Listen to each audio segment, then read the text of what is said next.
அதிசயங்கள் செய்கிறவர் நம் அருகில் இருக்கிறார்.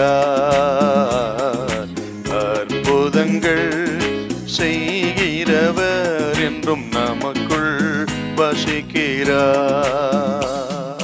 2 தீமோத்தேயு 2ஆம் அதிகாரம் 3ஆவது வசனம் கொஞ்சம் வாசிங்க பாருங்க. நீயும் இயேசு கிறிஸ்துவுக்கு நல்ல போர் சேவகனாய் தீங்கு அனுபவி. பாத்தீங்களா? அப்ப ஆண்டவர் என்ன சொல்றாருன்னா, நாம் நல்ல போர் சேவகன், யுத்த புருஷன் அப்படின்னு அர்த்தங்க. அப்படியான கிறிஸ்தவர்களாகிய நீங்களும் நானும் யுத்த களத்தில் இருக்கிறோம். ஆக நாம் இருப்பது பிளே கிரவுண்ட் அல்ல.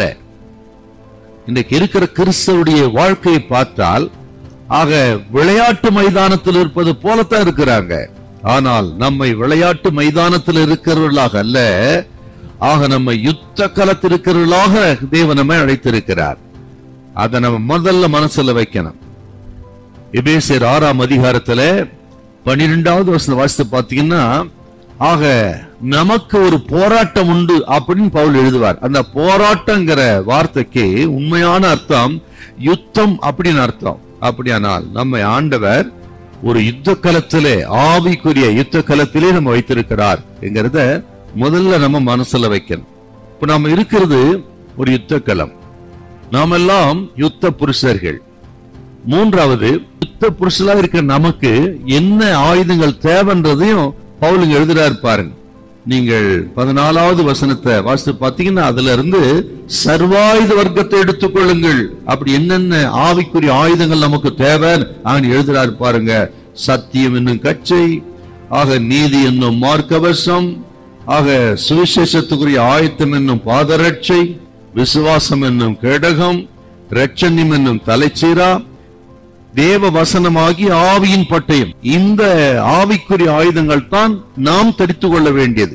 இதை தரித்து கொண்டு சாத்தானோடு உண்டாயிருக்கிற யுத்த களத்துல நாம் நிற்கக்கூடிய யுத்த புருஷர்கள்.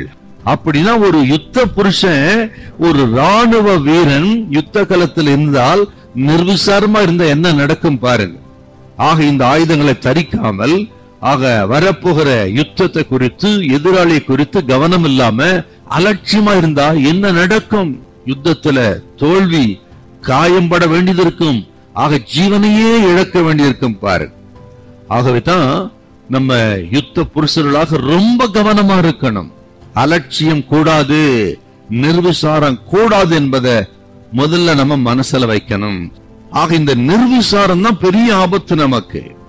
ஆக கவனமா இருந்த தேவ பிள்ளைகள் ஜாக்கிரதையா இருக்க கர்த்தர் நம்மை அழைக்கிறார். ஹல்லேலூயா, ஹல்லேலூயா.